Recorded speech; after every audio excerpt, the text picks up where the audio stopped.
Salut à tous et bienvenue sur Johnny Catch. Il est la vipère, le legend killer, le 14 fois champion du monde, Randy Orton. Souvenez-vous, dans la partie 2 que je vous invite à aller regarder, si ce n'est pas déjà fait, le créateur du RKO nous parlait, dans cet entretien passionnant avec Stone Cold Steve Austin, qui a eu lieu le 16 mars 2021, de ses rivalités les plus marquantes, notamment avec John Cena, de comment il avait vécu ses blessures, et plus particulièrement celle après son accident de moto en 2008, mais aussi de sa période d'autodestruction au début de sa carrière, qui lui avait valu d'être suspendu. Et aujourd'hui, il va entre autres nous raconter comment Vince McMahon a réagi en coulisses à l'incroyable promo qu'il avait eu avec Beth Phoenix en 2020. Comment il a vécu les matchs sans public qu'il a eu avec Edge, mais aussi ce qu'il pense de Drew McIntyre en tant qu'être humain, et ce que l'Écossais lui a dit en Gorilla Position après leur dernier match l'un contre l'autre fin 2020, dans une discussion très intéressante. Vous êtes bien sur Johnny Catch, Randy Orton en interview avec Stone Cold Steve Austin. C'est parti!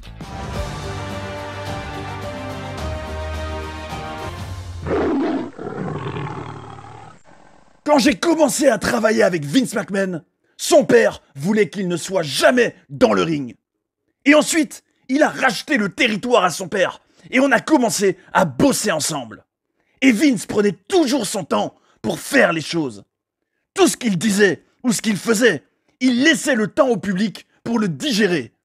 Tout est une question de timing. La première erreur qu'on fait quand on se lance dans le catch, c'est de se précipiter, d'aller vite. Mais c'est pas ce qu'il faut faire. Ralentis, laisse le public tout absorber. Laisse-les ressentir, et là, tu passes à l'exécution. Tout ce qui compte, c'est le côté spectaculaire de ce que tu fais. C'est tellement important de ralentir. C'est tout l'art de ce qu'on fait dans le catch. On doit laisser les fans digérer ce qu'on est en train de faire. C'est la base de notre business. Le spectateur va se dire « Je vais m'investir dans ce segment-là, parce qu'il y a une histoire. Je peux voir sur les visages des superstars qu'ils sont en train de me raconter une histoire. » Ralentir, ça veut dire tellement plus que seulement aller lentement. Je suis complètement d'accord avec toi, Randy. J'aimerais qu'on parle de début 2020, quand Edge a fait son retour après 9 ans d'absence. Et je vais te dire la vérité, je regardais le show sur mon ordinateur portable. Et quand il a débarqué, je devinais qu'il était ravi de l'accueil que le public lui a donné. Tout le monde dans cette arène avait popé pour Edge. Ça faisait 10 ans qu'il avait plus été là. Son retour, c'était probablement un des plus grands moments catchesques de l'année 2020. Edge était au bord des larmes, c'était merveilleux. Et ensuite, dans le ring, vous avez eu un moment tous les deux où vous avez recréé la magie de l'équipe que vous formiez à l'époque, Weighted RKO.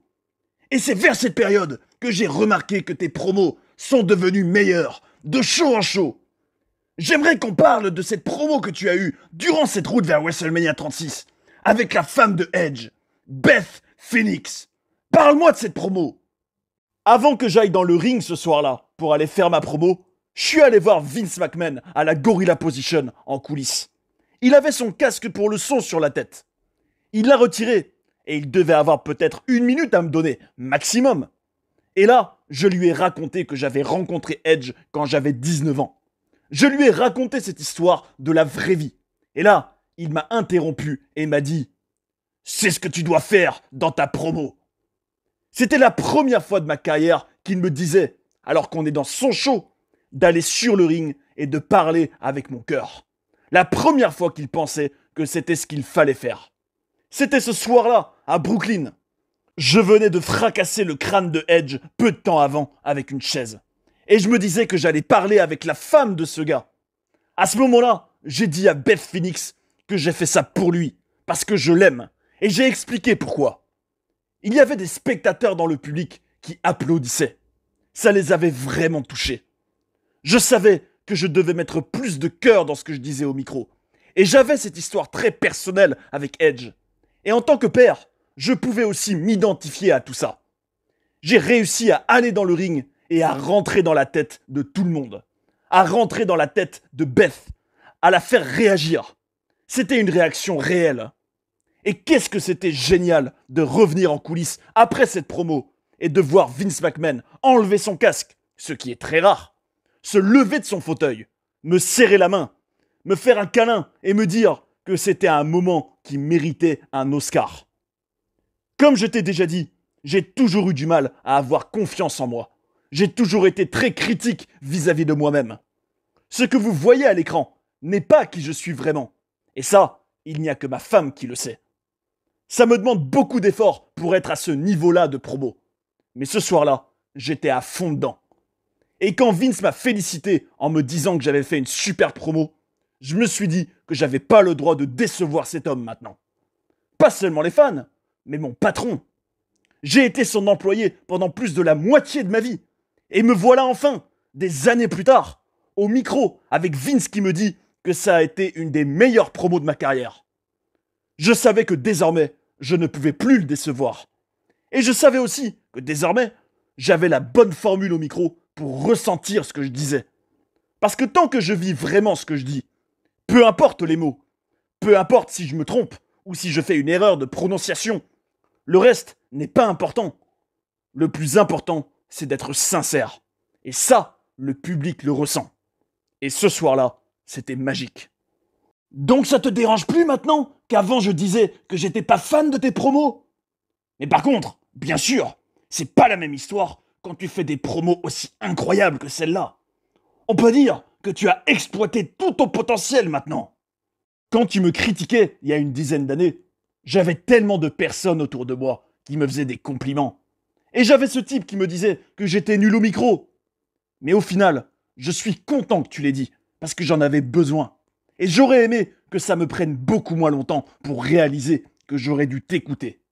Mais j'ai évolué, et aujourd'hui, je sais que ce qu'on dit au micro est tout aussi important, voire plus important, que ce qu'on fait dans le ring. Pour moi, quand on rentre dans le ring, c'est là qu'on doit faire ses preuves. Tu dois arriver à te vendre et à toucher les spectateurs. Donc à tous ceux qui regardent cette interview et qui s'entraînent au Performance Center, oui, vous devez apprendre comment faire des prises. Mais vous devez aussi apprendre comment toucher le public. Et Randy, tu as appris à le faire à grande échelle. Donc félicitations pour ton travail. Mais justement, pendant ta rivalité avec Edge, le monde a changé. Et votre match à WrestleMania 36 est devenu un Last Man Standing match sans public. Moi aussi j'étais venu pour faire une promo en mars 2020 au Performance Center, quand il n'y avait pas de spectateurs. Moi je suis quelqu'un qui aime avoir un public en live avec moi. J'entends pas très bien, mais j'arrive à ressentir le public. Bien sûr, ça m'est déjà arrivé de travailler dans des salles quasiment vides à l'époque, quand personne n'achetait de tickets pour ces shows. Et vous avez eu ce match avec Edge, sans fans. Vous avez réussi à raconter une histoire. Mais c'était comment cette expérience pour toi? Parce que dans le catch, le public, c'est la base. En fait, on a eu de la chance. Parce que si tu regardes les matchs qu'il y a eu à WrestleMania 36 au Performance Center, il n'y a pas de bruit du public. Aucun son rajouté nulle part. C'est le silence. Pour plein de raisons, c'était pas un vrai WrestleMania. Mais avec Edge, en sachant qu'il n'y avait pas de public qui pouvait me faire réagir, pas de public que je pouvais écouter pour deviner ce qui était la bonne chose à faire. Au final, on avait un itinéraire. D'abord, on était dans le ring, puis dans la salle de sport, puis à l'entrepôt. C'était un match. L'histoire était déjà racontée, donc en fait, c'était pas si compliqué. Je plains les gars qui ont dû avoir un match dans le ring sans aucun bruit. Au bout d'un moment, ils ont fait venir des personnes de NXT dans le public pour faire du bruit. Je suis sûr à 99,9% que 2 mois plus tard, quand on a eu notre greatest wrestling match ever au show Backlash avec Edge, 2 jours avant notre match, Vince McMahon m'a dit qu'il voulait intégrer le bruit du public au montage. Et Edge et moi, on était contre. Tout ça, c'était de l'inconnu pour nous. Tout le monde était habitué au silence. Et maintenant, vous voulez rajouter un bruit de public par-dessus? On a pu intégrer un hommage à Howard Finkel pour nous annoncer. Et finalement, ça a posé les bases pour les mois suivants et toute cette période sans public. Les sons du public rajoutés aident le produit. C'est comme si ça te donnait un feedback à partir duquel tu peux malgré tout réagir. J'aimais bien. Mais quand vous avez fait ce greatest wrestling match ever justement, C'est qui a eu l'idée de faire ça? C'était une position qui nous mettait beaucoup de pression. Mais c'est un de mes matchs préférés de ma carrière. Je suis très heureux de ce match. Je pense que tu peux jamais vraiment avoir le meilleur match de tous les temps, le greatest wrestling match ever. Mais vu les conditions dans lesquelles on était à cette époque, on a fait le maximum pour qu'il soit le meilleur possible. Et le public de NXT aussi. Il y avait ces personnes dans le public qui avaient 5, 10 ou 15 ans de moins que moi, qui me regardaient en applaudissant. Ils regardaient le match en se disant que c'était comme ça qu'on est censé catcher. C'était comme une fierté pour moi.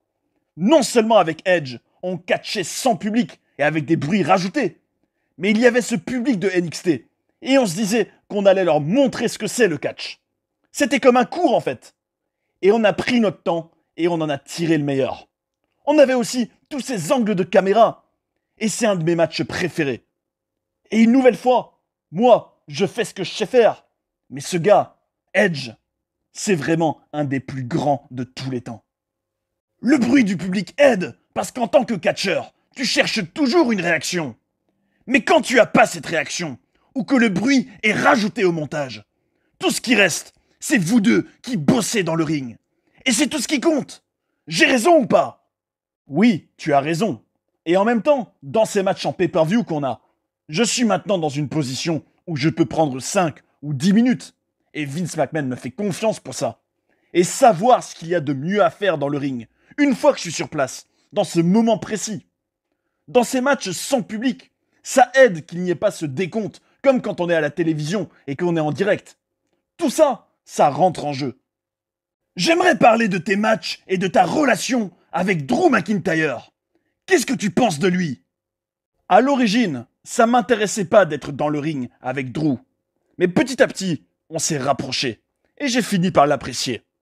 On a eu 3 ou 4 matchs en pay-per-view. Et j'ai appris à mieux connaître ce gars. J'ai regardé votre interview ensemble quand elle est sortie. Ça me parlait ce qu'il disait. J'ai pu me rendre compte qu'il a un bon cœur. Et je sais qu'il aime ce business. Et ce business m'a tout donné. Et il ressent la même chose. Alors, on a essayé de faire du mieux qu'on pouvait pour s'élever l'un et l'autre. Et rendre ce qu'on aimait tous les deux le meilleur possible. Par exemple, moi ça m'aide que je sois une menace pour lui. Mais lui, ça lui permet d'avoir un obstacle à franchir. De se surpasser. Et on a fini par y arriver. Même si ça a pris quelques mois. Mais aujourd'hui, je l'aime bien. C'est intéressant, parce que la première fois qu'il a été ici, à la WWE, Vince McMahon a fait de lui le Chosen One. C'était l'élu. Mais au bout d'un moment, plus vraiment. Il est retourné en Angleterre. Il n'a pas pris de repos et il a travaillé dur pour revenir. Vous avez développé cette alchimie ensemble. J'ai bien aimé vos promos et vos matchs. Vous avez réussi à me captiver. Dans cette promo où il te disait que tu aurais dû te faire virer plusieurs fois pour tes problèmes en coulisses, et où tu lui disais que tu étais plus précieux pour la compagnie que lui ne le sera jamais, ça faisait référence à la vraie vie, à cette idée d'avoir des soucis, mais de se relever pour aller obtenir des opportunités. Est-ce que je suis dans le vrai? Absolument. Quand je disais cette promo, je savais que c'était la réalité. Et j'ai l'impression que ça aide notre histoire. Ça nous aide à aller où on a besoin d'aller. Selon moi, quand on arrive à croire ce qu'un gars dit, en tant que fan, je suis investi. Et tout ça a mené à un match important dans ta carrière, à Hell in a Cell en 2020. À combien de matchs Hell in a Cell tu as déjà participé dans ta carrière? Mon match Hell in a Cell contre Drew McIntyre était la 8e fois que j'entrais dans cette cage. Pour lui, c'était la première fois. Et rien que ça, ça nous donnait déjà une histoire. Drew, voilà un gars avec un sacré physique qui sait aussi catcher. Une fois qu'il a eu ce physique, je pense qu'il a réalisé que c'était pas une béquille dont il avait besoin, que ce qu'il fallait, c'était du bon catch, des promos. Tu me dis que mes promos se sont améliorés en un an, mais Drew a tout déchiré dans ses promos ces derniers mois. Ça m'étonnerait pas qu'il ait pris des cours de théâtre en parallèle. Ce jour-là, à Hell in a Cell, c'était la 14e fois que j'étais champion du monde. Dans ma carrière, j'ai eu des règnes courts, d'autres de plusieurs mois. Mais quand je vois des gars comme AJ Styles qui avaient gardé le titre pendant 1 an ou 2 ans, moi aussi je veux ça. Mais ce chiffre de 14 titres, ça veut dire beaucoup pour moi. Il suffit de regarder dans le passé les personnes qui ont eu le titre plusieurs fois. Ric Flair et John Cena sont à égalité à 16 titres. Moi, je suis à égalité avec Triple H. Il y a une vraie histoire là-dedans. Qui sait, si les étoiles sont alignées, on pourrait avoir un match avec Ric Flair en arbitre spécial entre John Cena et moi pour voir qui battrait son record et aurait le 17e. En tout cas, avoir mon 14e, c'était énorme. Que tu sois dans le business ou pas, que tu sois un fan de catch ou pas, tu sais que ça veut dire quelque chose. Donc le fait d'être une des rares personnes dans le monde qui ont atteint ce niveau, on peut dire ce qu'on veut à propos de ce qu'on fait, mais ça, c'est réel pour moi, bon sang. Et ça représente même plus pour moi aujourd'hui, en étant plus mature. Personne n'est plus chanceux que moi en ce qui concerne ce business. Comme j'ai déjà dit, tu es à ton sommet maintenant. Tu as toujours été bon dans le ring. Et maintenant, tu l'es aussi dans la psychologie. Ta capacité à embarquer le public dans ton histoire. Est-ce que tu prends du plaisir à tout ça aujourd'hui? Il y avait une période dans ma carrière où ma vie était mouvementée. Si tu avais été là à l'époque, quelqu'un comme toi l'aurait remarqué. Mais aujourd'hui, j'ai ce respect pour ce qu'on fait. Et il y a plusieurs raisons derrière ça. J'ai toujours su pendant ma jeunesse que les factures qui étaient payées, la nourriture qu'on avait à table, c'était grâce à ce que mon père faisait. Moi, je suis sur le point d'être celui qui a eu le plus de matchs de l'histoire de la WWE. Mais en ce qui concerne le planning qu'il avait et le temps qu'il passait sur la route, loin de sa famille, mon père a travaillé dur et il a tracé la voie pour moi. Et désormais, je cueille les fruits de ses efforts. Et aujourd'hui, je sens qu'avec ce que je sais toujours faire dans le ring et au micro, je suis encore dans mon prime. Et j'ai envie de donner moi aussi, de tracer la voie. Quand je regarde le programme qu'on a eu pendant 4 mois avec Drew McIntyre et que je repense aux petits conseils que j'ai pu lui donner, quand il a regagné le titre contre moi, pas longtemps après Hell in a Cell, il me regardait dans la gorilla position et je crois qu'il n'y avait personne d'autre autour de nous. Il m'a dit que j'ai fait plus pour lui que n'importe qui d'autre dans ce business. Et tout ce que c'était du selling, c'était de croire en lui, de le laisser faire ses choses. Et avoir quelqu'un comme lui qui me dit ça, quelqu'un qui aime et respecte ce business et qui mérite ces conseils que je lui donne, ça me fait me sentir bien. Je suis dans cette position où je peux aider les mecs plus jeunes que moi et je m'éclate. Plus je vieillis, plus je réalise la personne que je suis. Ce que je sais, plus je veux donner, tout comme l'Undertaker l'avait fait avec moi, ou Ric Flair, quand ils n'étaient pas obligés de le faire. Tout comme Triple H, qui m'a pris sous son aile, qui m'a vu vendre un figure fort dans le ring à l'époque, et qui s'est dit en voyant ça, et en sachant que j'étais le fils de Cowboy Bob Orton, qu'il allait me donner ma chance. C'est grâce à tout ça que j'en suis là aujourd'hui. C'est pas uniquement grâce à mon père, qui a passé quelques appels. J'ai eu de l'aide tout au long de ma carrière. Et aujourd'hui, je veux donner moi aussi. Je veux aussi tout déchirer et faire de mon mieux le plus longtemps possible encore. Mais en même temps, je peux aider des gars en chemin. J'apprécie vraiment d'être dans ce rôle. Et c'est nouveau de me sentir comme ça à propos de ce que je fais.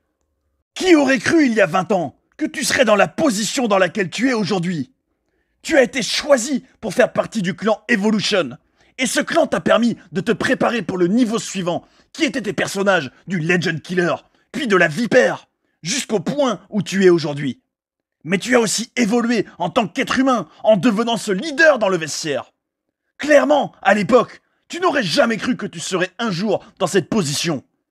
Tu as eu une grande carrière, et je sais que tu as toujours l'envie de rester dans ce business du divertissement sportif. Tu as fait aussi des films. Mais qu'est-ce qui reste à accomplir à Randy Orton dans le catch? Je suis très heureux de tout ce que ce business a pu me donner. De mon plus jeune âge jusqu'à aujourd'hui. J'ai eu beaucoup de chance. Je m'imagine pas ne pas être impliqué dans la WWE. Je m'imagine pas ne pas être un des talents de la compagnie. Peut-être qu'un jour, je produirai des matchs. Probablement pas. J'ai un amour pour ce business.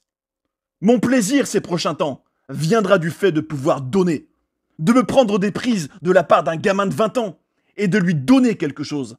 Que Vince vienne moi aussi me voir en coulisses après pour me demander ce qui m'est passé par la tête. La boucle serait bouclée et c'est une belle histoire. J'ai tout accompli ici. Ma satisfaction dans le futur viendra de ma capacité à toujours être bon dans le ring et à contribuer à ce que des jeunes puissent prendre la relève pour que le jour où je ne serai plus un talent de la compagnie, quelqu'un puisse te dire à cette même table que Randy Orton a tout changé pour lui. Ça voudrait dire beaucoup pour moi. En prenant du recul sur ta carrière aujourd'hui, est-ce qu'il y a quoi que ce soit que tu aurais aimé changer? Quelque chose que tu aurais fait différemment? Et quel conseil tu donnerais à des jeunes qui voudraient se lancer dans le catch? En ce qui concerne ce que je ferais différemment dans mon passé, quelles que soient les erreurs que j'ai pu faire, les hauts et les bas, je sais pas si je serais où j'en suis aujourd'hui si j'avais fait quoi que ce soit différemment. Donc à cette réponse, je réponds non. Il n'y a rien que je changerais. Et en ce qui concerne les conseils pour les jeunes, ce serait de trouver cette confiance, de se regarder dans le miroir et de croire en eux, de faire cette promo, de trouver ce que tu peux faire avec ton personnage pour rendre ce show encore meilleur, de faire confiance en leurs instincts. Au bout du compte, tu te connais mieux que personne d'autre, alors fais confiance à tes instincts. Randy Orton, j'ai apprécié cette discussion. C'était le Broken Skull Sessions avec le Legend Killer, la Vipère. Et c'est le fin mot de l'histoire. Et voilà pour cette partie finale de l'interview de Randy Orton avec Stone Cold Steve Austin. On a pu apprécier toute sa philosophie quand il est dans le ring et l'importance qu'il accorde à l'idée d'investir le spectateur dans une histoire.